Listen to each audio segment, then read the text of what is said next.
one of the biggest mistakes that cause 99% of people to fail with social media is one, just having a passive experience with social media, meaning they're just consuming content. You're just endlessly scrolling and not really kind of understanding like what's going on, and they don't even know what a format is. We are here today in studio with none other than my good friend, viral scientist, the ultimate viral scientist is what I like to call him. He may not go by that himself, but that's what I call him. He's been on my channel multiple times. He always brings insights that are absolutely mind-blowing and remarkable. And if you're serious, not just curious about taking your content to another level and having more of your content go viral, you're in the right place at the right time. Help me welcome to the stage none other than three-time best-selling author, Brendan Kane. Brendan. Thank you. For those of you who've never seen Brendan before, he is the international best-selling author of the book 1 Million Followers, the book Hook Point, and the book The Guide to Going Viral, all of which I've read, all of which are phenomenal and can impact your bottom line, your business, and your personal brand. Brendan, glad to have you here today, brother. Thank you for having me. Always a pleasure. Always a pleasure. So we're going to talk about how to make videos go viral. You probably know a thing or two about that. I spent the better part of 2 decades studying it. So okay. Just that statement alone is worth the price of admission. You spent the better part of 2 decades studying how to make content go viral. Can you tell us the genesis? How did you get started being that guy who got 1 million followers in 30 days on Facebook, and that guy who created the concept of Hook Point, and that guy who wrote the Guide to Going Viral? How did you become the go-to de facto #1 expert in the world on how to make videos go viral? So I think it goes way back to when I was a child, because I think at a very early age, I was motivated and fascinated by how do you actually stand out? How do you grab attention? So as a young kid at like 6 or 7, I would take my toys and go knock on neighbors' doors to try and sell my toys to make money. Now, at 6 or 7, you don't really know stuff, that people ignore you and things of that nature. And then, as you get older, especially in high school, like bullying is a real thing. So I would get bullied as a kid, and then I would figure out, well, how do I actually become friends with the bullies or the most popular people or even the scariest people at a school so that you don't get bullied anymore? And there's this like experimentation of like, how do you actually grab their attention? And my whole second book, Hook Point's about that. And I didn't realize it at the time, but in high school, I was like, testing these hooks is like, what do I have to say? What do I have to do? What do I have to offer? How do I position things? And then I, as a young kid, just fell in love with movies. Like, that question you ask young kids, like, what do you want to be when you grow up? Like, my answer would change every time I watched a movie. So if I watched a movie about a firefighter, I want to be a firefighter. If it was about a detective, I want to be a detective. So by the time I grew older, I was like, I want to actually make movies. I'm super passionate about it. So I went to film school and studied movies. But then when you show up in Los Angeles, like everybody, you start at the bottom. You make copies, deliveries, and things of that nature. And when you're at that level, you obviously want to connect with studio executives, producers, directors, and actors. And when they ask you, well, why did you come to LA? And I would tell them, I want to produce movies. You could see everybody's eyes glaze over. It's not as bad as being an actor, but it's still like you're one of a million. So I had to take that step back. And this was around 2005 and see like, well, how can I stand out? How old were you then? Like 21. Okay. Yeah. So this was, so I was working in a studio and I had to take a step back because I had to figure out, well, what was my hook? Like, how can I actually stand out at the highest level? And I noticed every time we finished a film, there would be a sense of anxiety that would come over the studio. Why? Because we invested tens of millions of dollars into a single piece of content, one piece of content. Can you imagine what it is to invest that much into one? That's and then you're committing tens of millions of dollars more to market this content. Wow. But it's different than any other industry or sector out there. You don't have years or decades to build a brand. You literally have months for hundreds of millions of people around the world to know about this single piece of content. So wow. I noticed, because when I went to college, I just experimented a little bit of creating a few internet companies, because I quickly realized in film school they teach you nothing about business. And I thought being a producer, you need to learn something about it. So when I was running from set to set to set in the movie industry, I started consuming content on MySpace, on YouTube, and nobody really knew what these platforms. Like at the time, MySpace was the predominant player. There was 25 million people on the platform. Facebook had 6 million, and YouTube had 8 million. Wow! So it's a far cry from where it's at today. Right.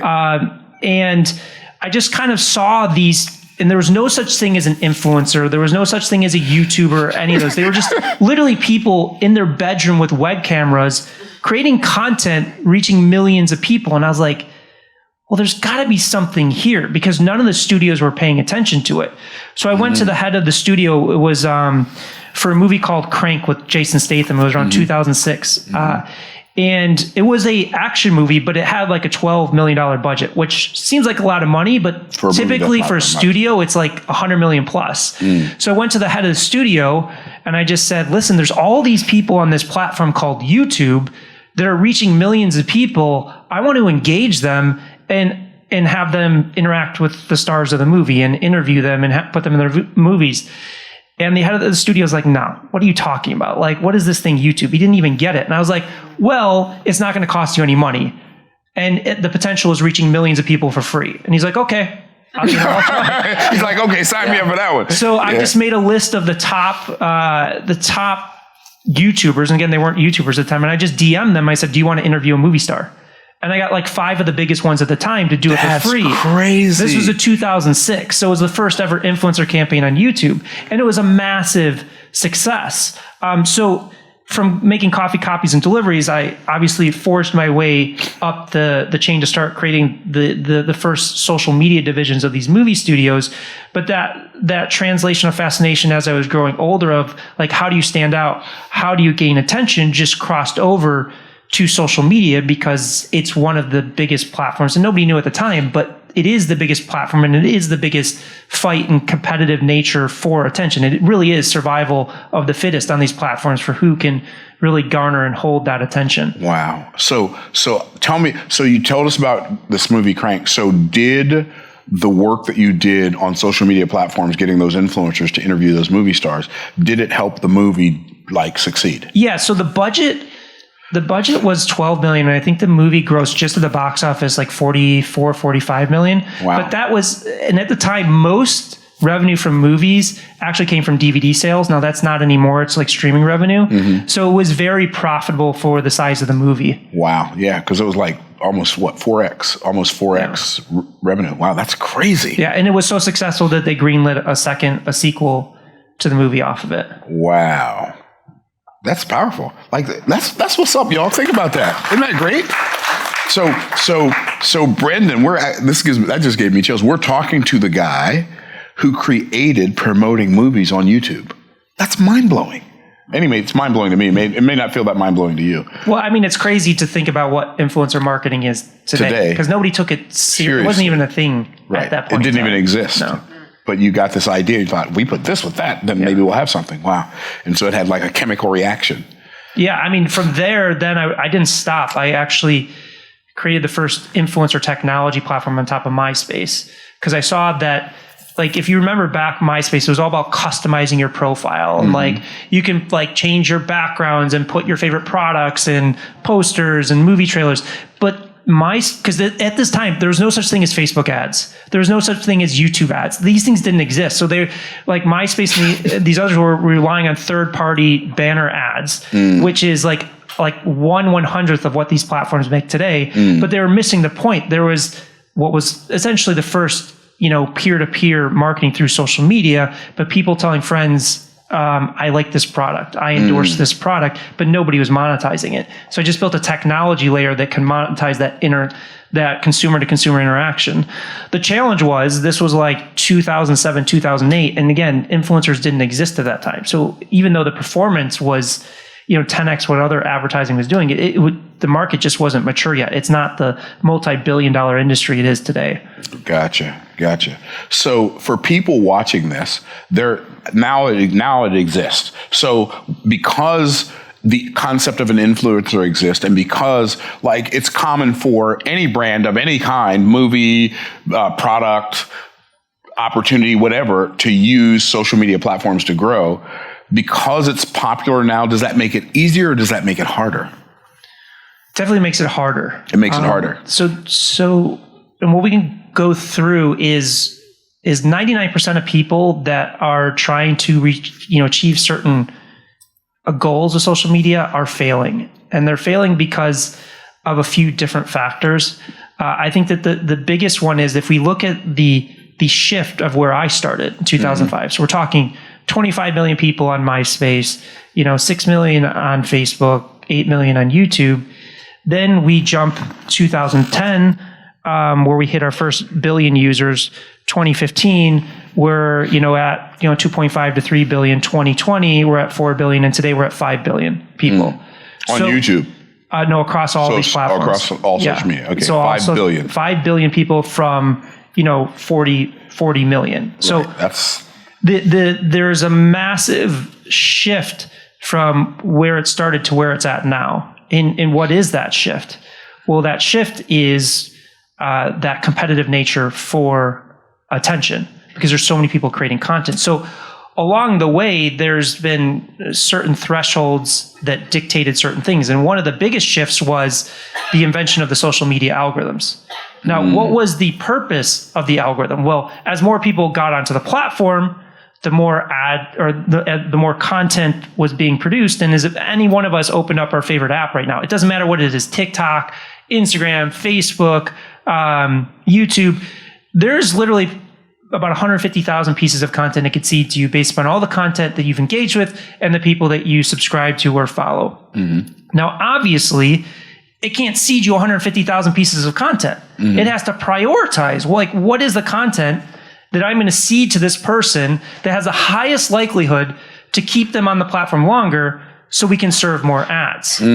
So when that shift happened, it was no longer free wins. Because if you think back, even like the first 5 to 8 years, social media is pretty simple.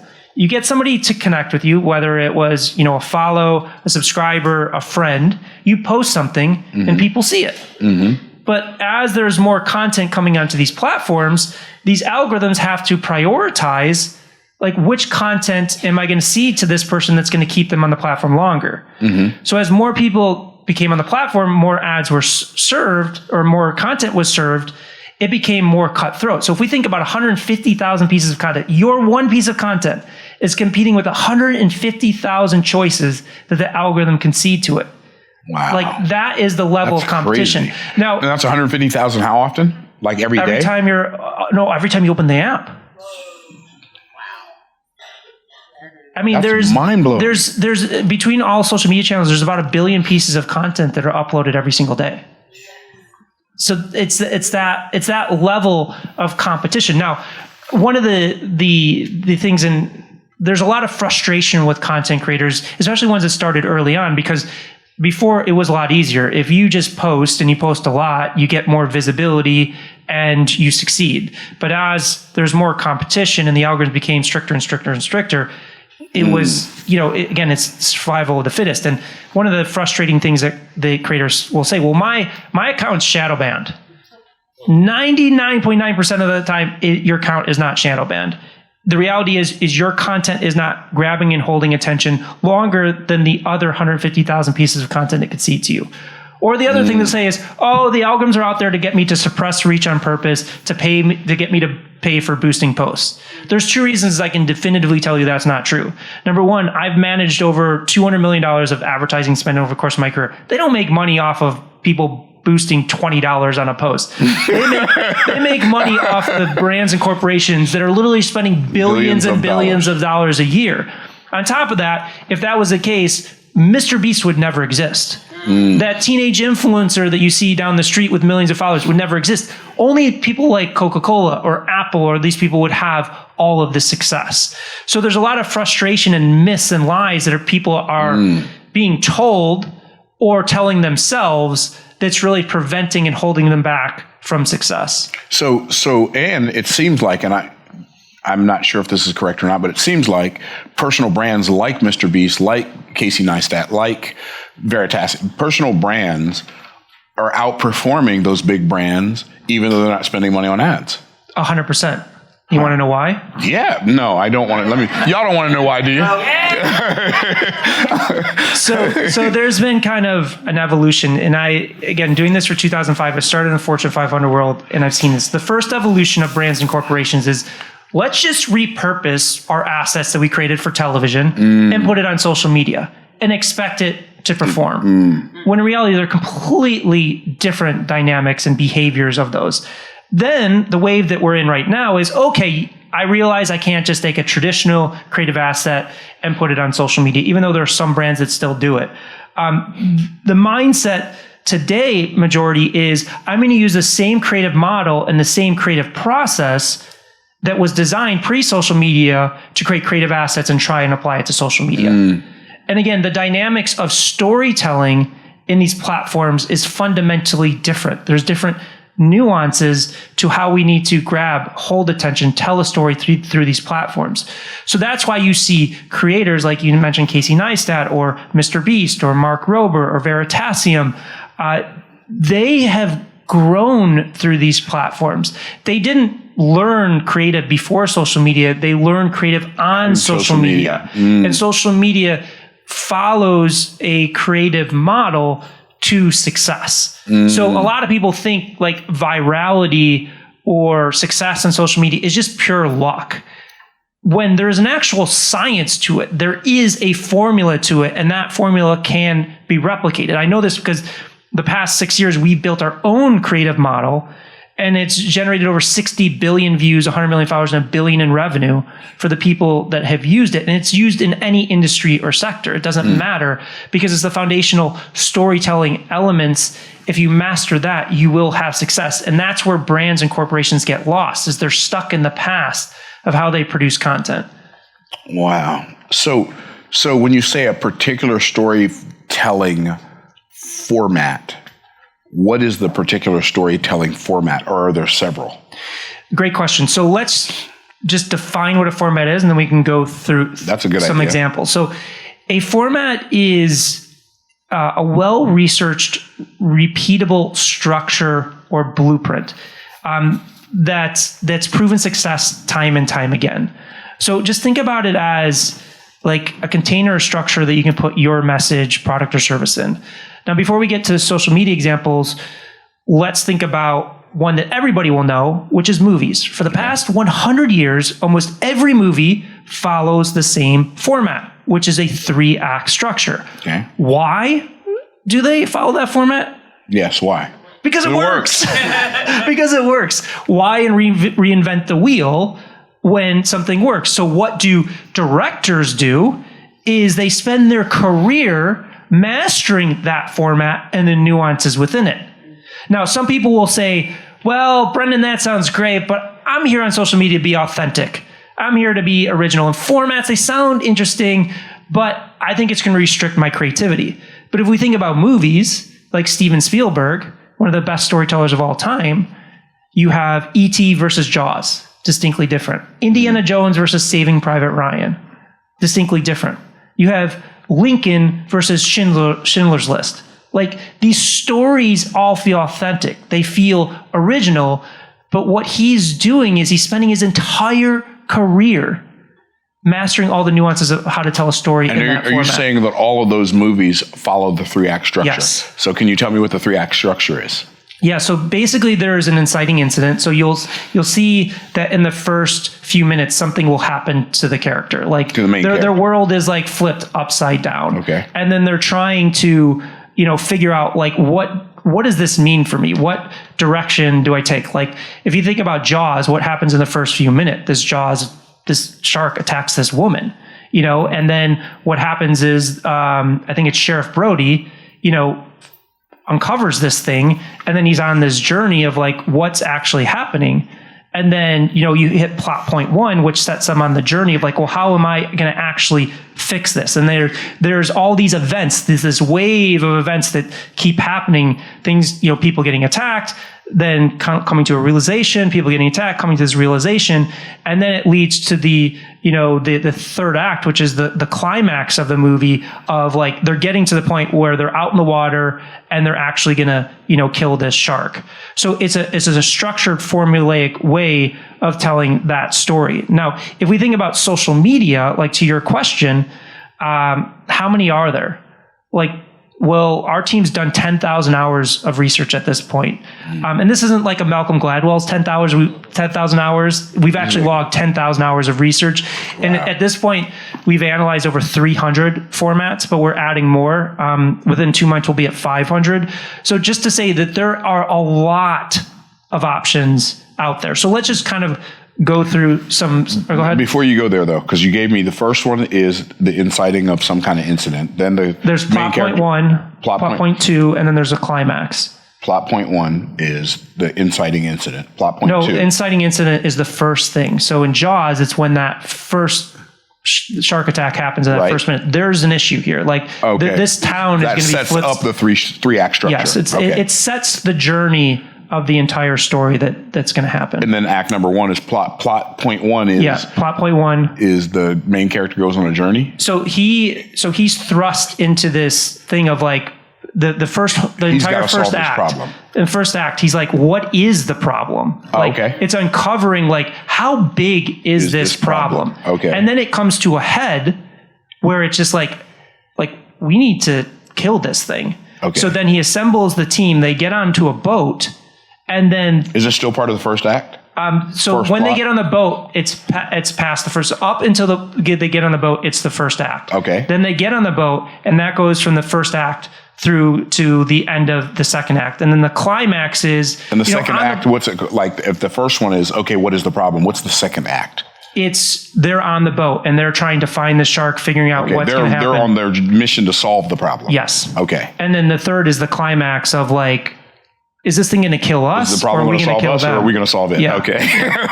Yeah. Got it. Yeah. Wow. Okay, that's really cool. And are you saying in social media videos, the 3-act structure of telling a story is the same? Is it different?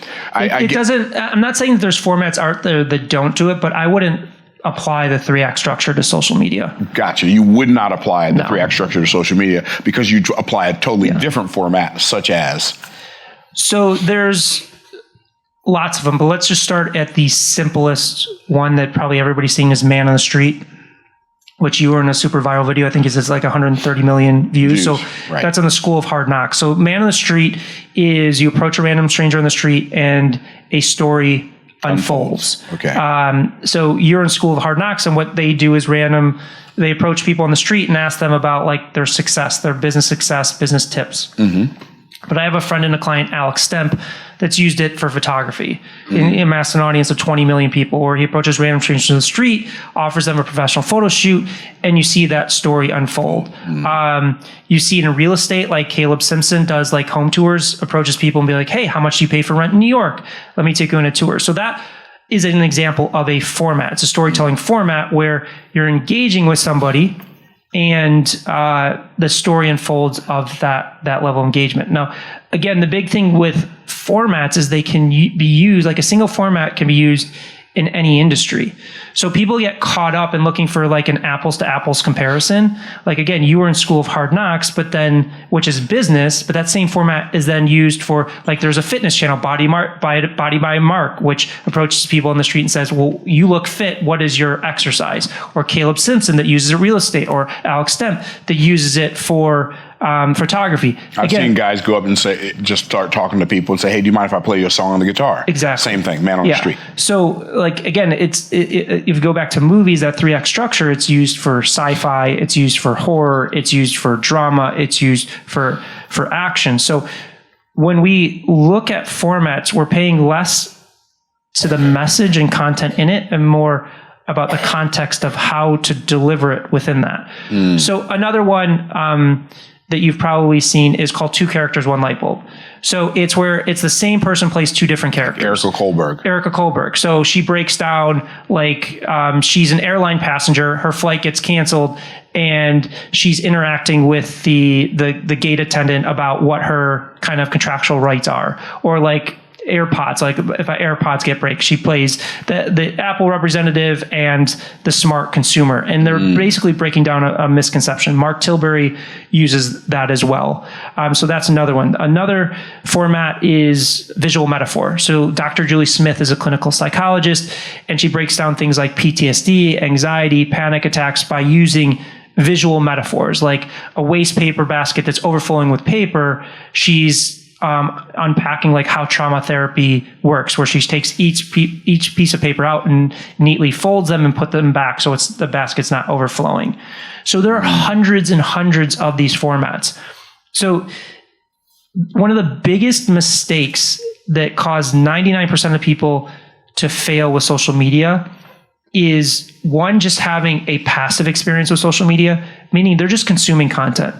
You're just endlessly scrolling and not really kind of understanding like what's going on, and they don't even know what a format is. But if you can make that mindset shift today from, I'm not going to be a passive consumer of content, I'm going to adopt the expert creator mindset, and I'm going to be looking for these things that are called formats. So how do we actually find a format? So we at HookPoint, we created a HookPoint format finder. So basically at a high level, what you do is if you see a viral video in your feed that has millions of views and it looks interesting to you, the next step is to click the creator's profile and then see, have they used that same format at least 5 or 10 times consistently to break through? Because if they've just used it once, it's likely a trend, or it's not something that's really a format or a structure. So once you've kind of, seen... So trends can make videos go viral as well as formats, but it's a hit or miss. So it's a great question. There's a massive difference between trends and formats. So trends are fleeting. That's what a trend is. It's like you think about one of the biggest trends back in the day, Ice Bucket Challenge. Does anybody still use that consistently? No. Why? Because it's fleeting. So when you look at a format, formats can be used for decades. People are always talking about social media shifting. It's changing. I need to change all the time. I need to switch things up. No, you don't. Alex Stemp used the man on the street for 5 years. I don't even know the School of Hard Knocks guys have been doing it for like 3 years. Like, these formats last for a long period of time as long as you execute it at a very high level. So one of the interesting things is, again, we're a big student of storytelling. So man on the street, people think that's a social media format.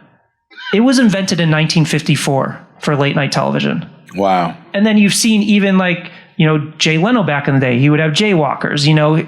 Jimmy Kimmel will have it. Joan Rivers. Joan Rivers had How'd You Get So Rich? It was proven. 2 characters, 1 light bulb.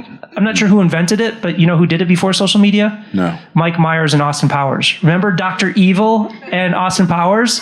2 characters, 1 light bulb. Wow. Breaking that down. So the fast Dr. Evil and who? And Austin Powers. Okay. I'm going to have to check it. I've never heard of either one of those. And the thing is, like, the 2 characters, 1 light bulb is all about aha moments. Right. And he would have very poignant aha moments between these 2 characters. Very subtle. But the reality is there are clear patterns to storytelling. And if you learn that, you will become a master of it versus a trend.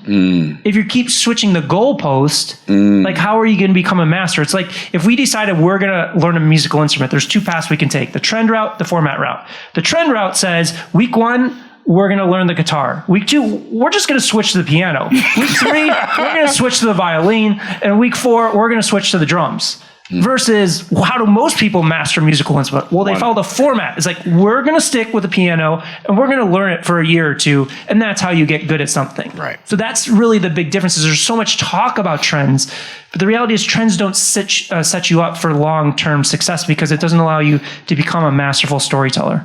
Wow. Is there a difference in formats for short form versus formats for long form? Yes. Okay. Yeah. So there's even difference in formats from platform to platform. Okay. So there's certain formats that will work on certain platforms than others. Like even though TikTok and Instagram Reels feels the same, they're different. They're different. Like TikTok's a little bit more raw, you know, where Instagram and even YouTube Shorts, it's a little bit more polished. So it's not to say that you can't make tweaks to it, but there are differences in formats from short form to long form and from platform to platform. So good. So that's kind of like the first step in overcoming this failure is understanding, shifting our mindset from passive to active, understanding what a format is. And then the second step to overcome this is selecting the right format. So there's 2 exercises I give people, 2 questions. Number 1, what resources do you have available to you? This is a big misconception. People think that they need to have a big team, that they need to have fancy equipment and fancy cameras. But what I say is don't stretch beyond your means. Just start with the resources that you have. We've literally worked with clients with 0 followers, 0 views, no social media experience, and just an iPhone, and they have success. Like we took a hand doctor, had no idea on social media, had no account. A hand doctor. And we just created a storytelling format on TikTok called Little Miss Diagnosed. That's the name of her channel, where she would go through her experiences of the ER, like the stories that she has experienced, what it means to be diagnosed, giving tips and things through her experiences. This woman literally talking into an iPhone, no camera equipment, no lighting equipment, went from 0 followers to 750,000 followers. She has over 34 videos with over 1 million views. She got a book deal, a podcast deal, and a reality TV show deal. Wow. So that's why I just say start with the resources that you have. As you scale up, then you can make that determination. But oftentimes people tell this lie to themselves to hold themselves back from success. I need to wait till I have a team. I need to wait till I have equipment or things of that nature. Then the second question you need to really consider is, what format excites me? Like, what is going to excite me and inspire me to wake up every morning and want to do this? Because as we mentioned, there are hundreds and hundreds of these formats out there. You don't just need to pick the first one and be like, well, it's working, but I don't really like it, but I'm going to do it anyways. Because that will fail. Like that will ultimately, that inauthenticity will show through. So we need to really understand what resources and choose a format based on that. And then what really motivates you, because that passion does come through. Wow. So I've noticed for me, and I've been like really consistent on YouTube over the last 3 years. And it's like we literally started focusing on being consistent on YouTube with producing good content April 1st, 2022. This is now April 2025. We recently just passed 1 million subscribers on YouTube. And one of the things I've noticed, we've probably had 10, maybe 15 videos that have gotten over 1 million views in that time period. Long form videos that have gotten over 1 million views. We only have 1 short form video that has over 1 million views. So our long form format. We actually have 3 because I did the analysis. I have 3? Yeah. Okay. We're going to go through some of your content. Okay, so I have some that I didn't even know that we had. So I've only found the 1. But we've had a lot more. Even though we have more shorts out there than we do long form, we've had more like impact from our long form than our short form, and I was wondering if you know why. So I do know why. Okay, wow. And it's I'm in the hot seat. And it's not what you think. Well, I don't even know what to think. Explain to people your backstory. What were you doing before you were creating YouTube content?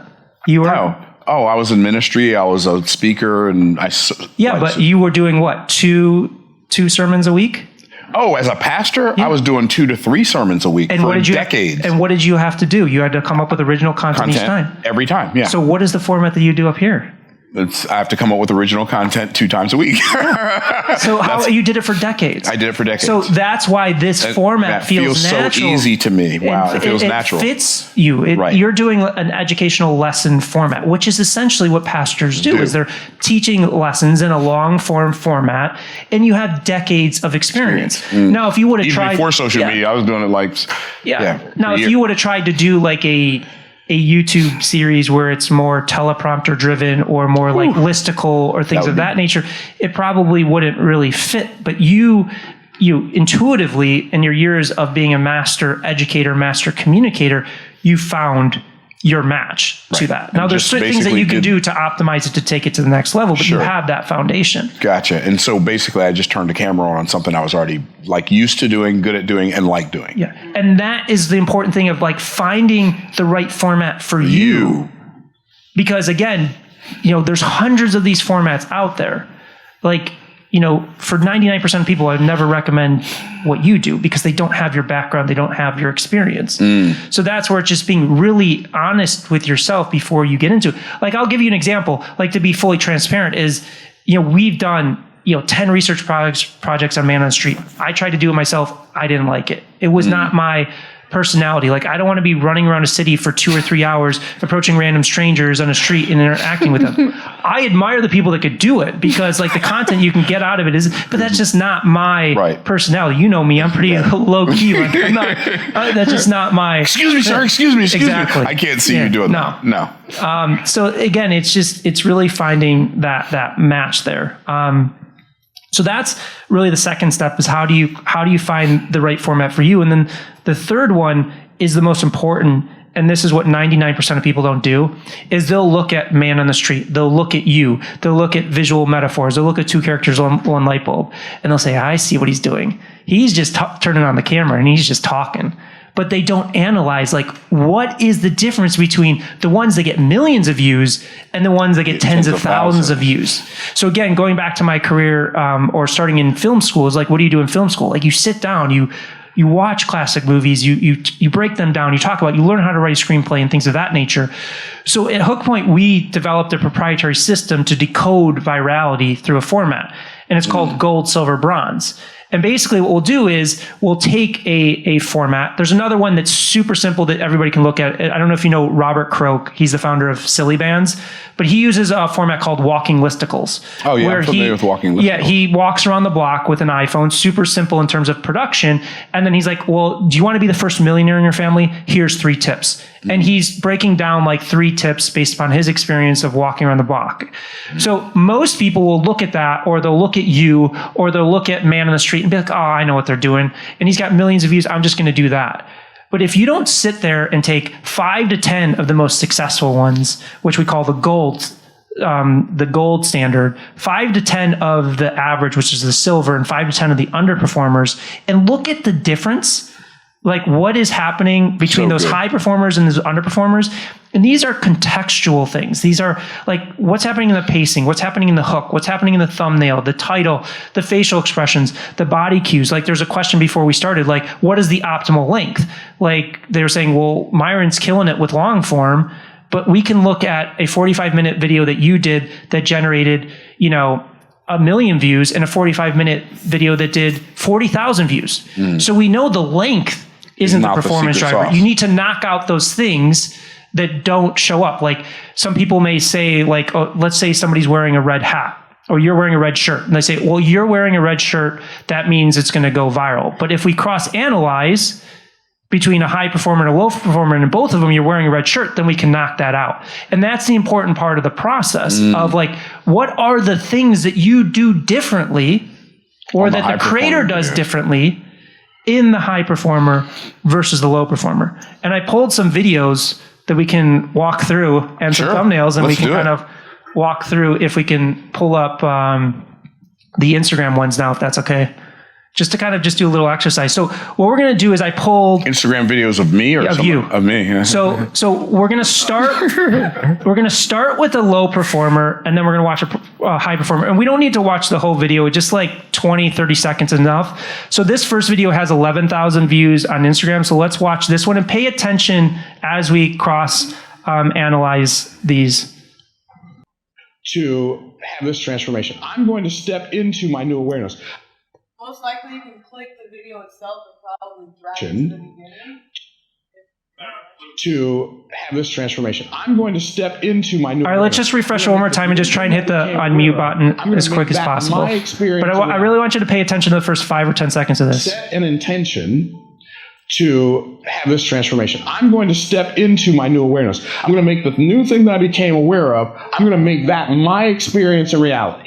Now, I know people say you create your own reality, but you can't. But what you can create is you can create your own experience. Okay, so let's stop it there. So what happened in the first few seconds is setting an intention. So let's watch a high performer, and this one has 2.6 million views.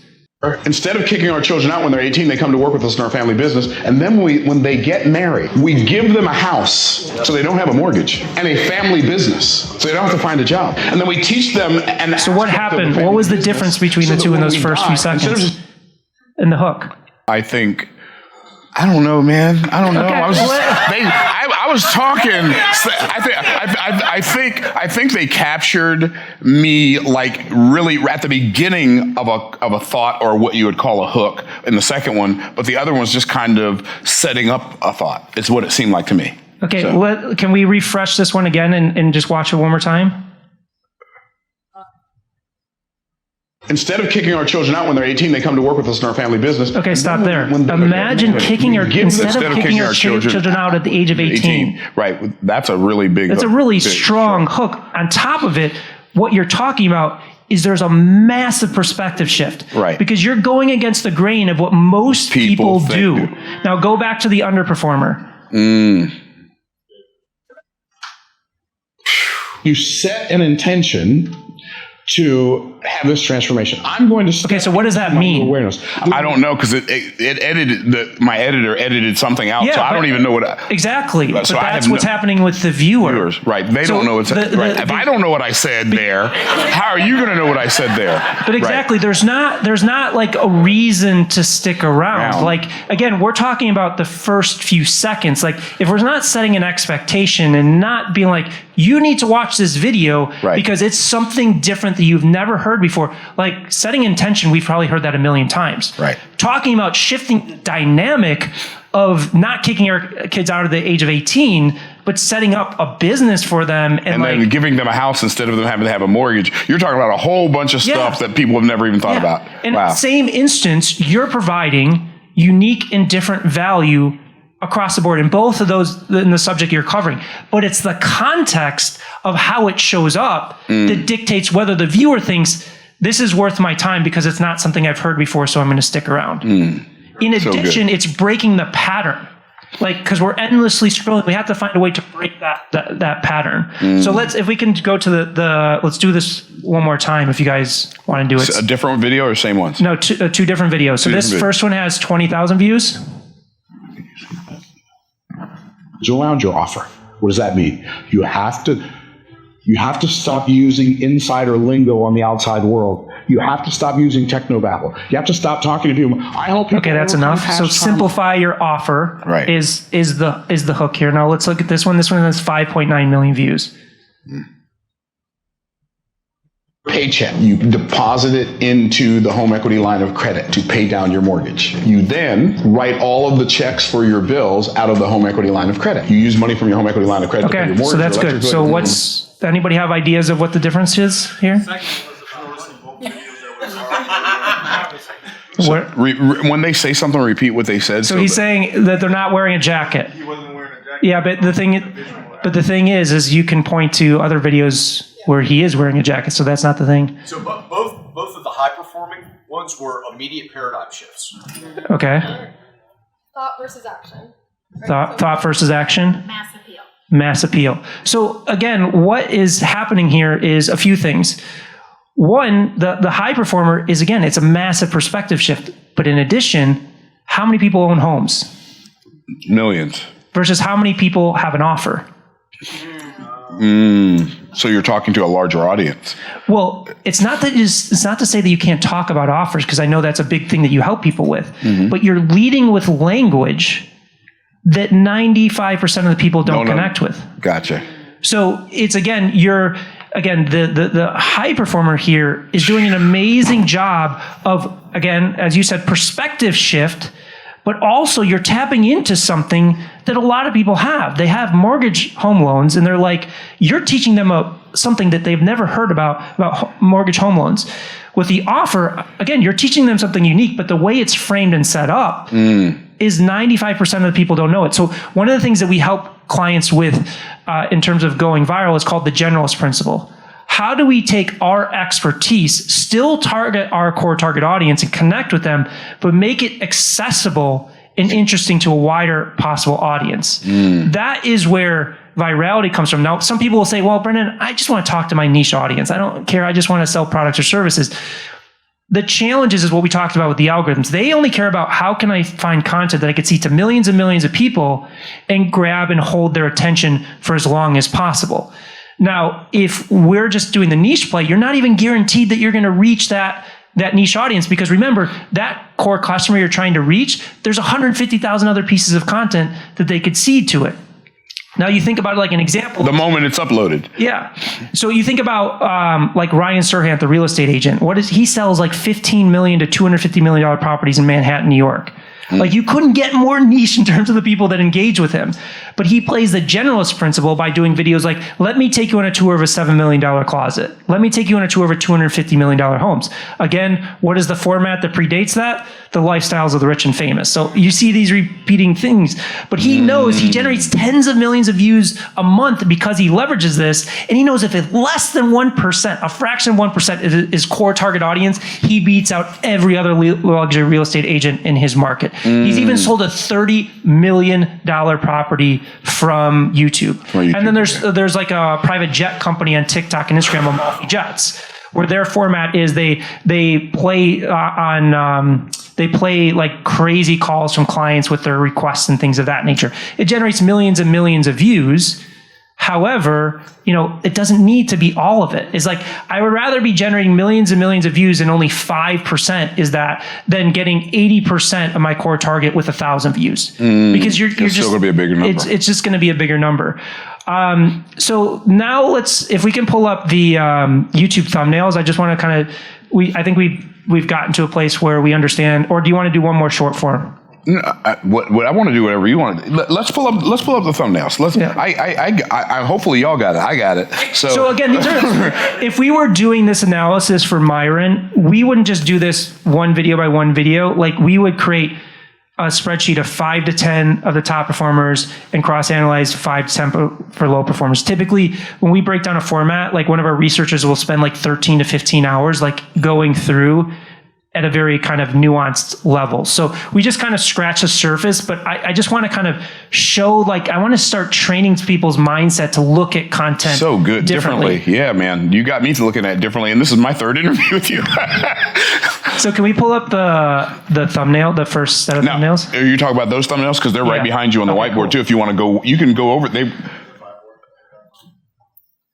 Show the vibe board as the background.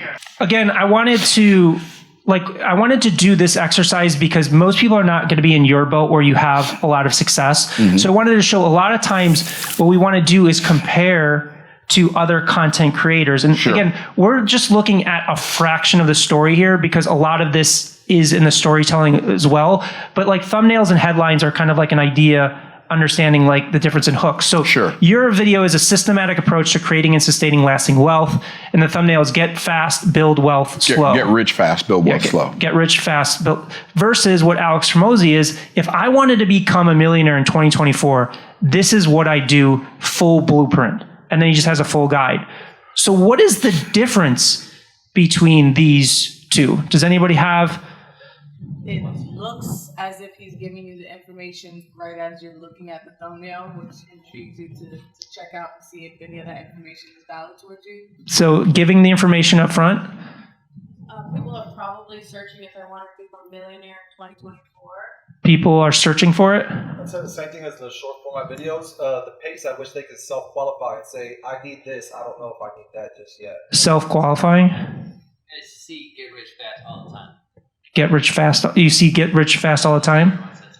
It feels like I'm definitely going to get what I'm looking for because he already has it on the screen. I'm definitely going to get what I'm looking for. Well, the interesting thing is both are doing the same thing and saying the same thing. Now, obviously, you have your own spin on it. Sure. But he's putting it in the perspective of being very specific. If I wanted to become a millionaire in 2024, now this was 1 year ago. So, like, first off, how many people are thinking to themselves, I want to become a millionaire in 2024 versus I want a systematic approach to creating and sustaining lasting wealth? Gotcha. And then the other thing the full blueprint. This is what I do, the full blueprint. And in the thumbnail, there is a full guide here. So you know you're going to get a systematic guide, like a step-by-step guide on what to do if you want to become a millionaire in 2024, versus yours is like get rich fast, build wealth slow. Like, first off, like at a glance, if we have like 1 to 2 seconds, like you have to think about like, what does that Even mean to me? So, you know, even just an exercise for you guys, like, I mean, you could start just changing thumbnails and headlines. So let's look at another one. And another thing to the search part, most YouTube traffic doesn't come from search. Right. Most of it's coming from suggested videos. So if you're looking at YouTube, it'll have your suggested videos. Most traffic is coming from that. So can we go to the next set of thumbnails? So what about while we're changing that, let me ask you this question. What about going back and changing the thumbnail and title of videos that are already performing okay? Yes. Will that impact the views in a real way if you go do that, or not really? Yes, it 100% will. Okay. I always recommend constantly, you know, testing thumbnails and headline variations if videos plateau. Okay. Because it's not, because Or you when did the videos- video. Like, it's not, the heavy lifting is creating the content. It's not switching out thumbnails and headlines. How often would you recommend that somebody change out thumbnails, and As often as you can. as often as you can, like every day, as often as you can, like once a month? I would say every week if you can. Every Like you week. can get commoditized talent like on Upwork or designers for low cost and just train them. Like really good thumbnail designers are expensive, but you can just train them like to do that. But the more that you do it, the more kind of benefit that you're going to get from your content. Because sometimes it's just the hook in the thumbnail and headline, and it's not Because really the video is already being showed to people, and if it gets new traction, they'll start showing it to more people. Yeah, so there's two core metrics that drive virality on YouTube. It's the click-through percentage on the thumbnail and headline, and then the retention. So your first job is, can you get somebody to click? And if you can get somebody to click, can you get them to hold attention? I don't think your issue is holding people's attention because you're one of the world's best communicators. I think it's just reframing some of the thumbnails and headlines to drive that success. So let's look at this other set. So we have I just got a great idea. You keep talking. I need first thumbnail. I need to send Ariel this The first idea. thumbnail that we see is, what's the state of your financial estate? And I'll actually walk up to this if I can. Yeah, cool. So let's just look at, again, there's two dynamics here. So these play off of each other. So there's obviously the headline, what is the state of your financial estate? And then you've got the thumbnail, dream house or house of cards. So this has 46,000 views versus hard work doesn't build wealth from 0 to millions. So what is the difference that we see here? Yes, it does, because that's what I've been taught my whole life. Hard work that is how you get wealth. Okay. So I'm conflicted. It's like it's catching you. Contrarian. Conflicted, yeah. I was told that hard work builds wealth. So it's breaking the pattern. Yeah. It's actually subverting your expectations. Again, there are, from 0 to millions, how many videos do you think that there's of people talking about making millions of dollars? Hundreds of thousands, if not millions of those videos. But what he's doing is he's subverting the expectations. He's breaking it down by flipping it on its head. Hard work doesn't build wealth. And then from 0 to millions, most people are at closer to the 0. So they're likely, even if they're not at 0, they're not at millions and they want to do it. Versus, what is the state of your financial estate? Do most people know what a financial estate is? Most people don't have a financial estate. Yeah. And then dream house or house of cards, again, it takes us too long to figure out what that actually means. So because we're breaking the pattern here between these two, you're seeing 1 million views versus 46,000 views in performance. So it's not that he has to change his content here. It's just we have to change the way that it's contextualized, the way it's showing up, to get this from 46,000 to 1 million views. So that's where I talk a lot about that. Oftentimes the issue is not in the content itself. It's the way that we're delivering that. Now, again, with this, we're just talking about the thumbnail and headline. The actual content, has to really perform. But This is the reason that 99% of people are failing to reach their goals with social media. One, they have a passive mindset when they're consuming content. So that means they don't understand what a format is. They're not looking for formats.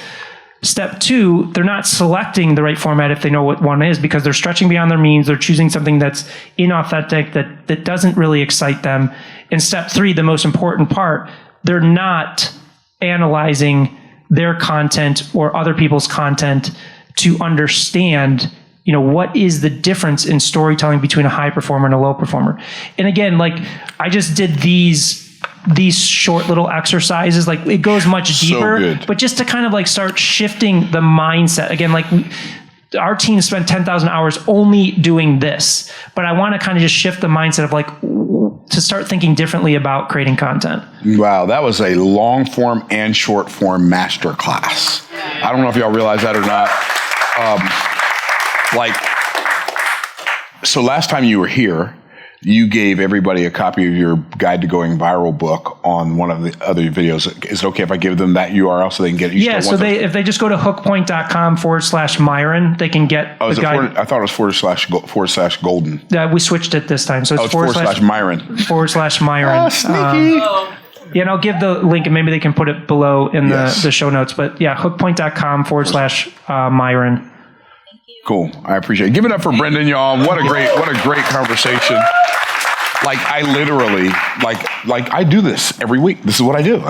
This is what going to work looks like for me. Coming to studio, shooting videos. I do this usually twice a week. And you have really just helped me understand how to do what I do better. Even though this is my third conversation with you, it felt like the first conversation with you. So I want to thank you. I'm sure our studio audience wants to thank you, and the people on YouTube, thank you for being so diligent at studying this stuff out and being so clear at communicating it. Thank you one more time, brother. Thanks for having me. So guys, thanks for watching this interview with Brendan and myself. Really appreciate y'all watching. If you will do what he talked about in this video, it may not turn you into Mr. Beast, but your videos will definitely do better. Thanks for watching. We'll see you on the next video. Peace out, Cub Scouts.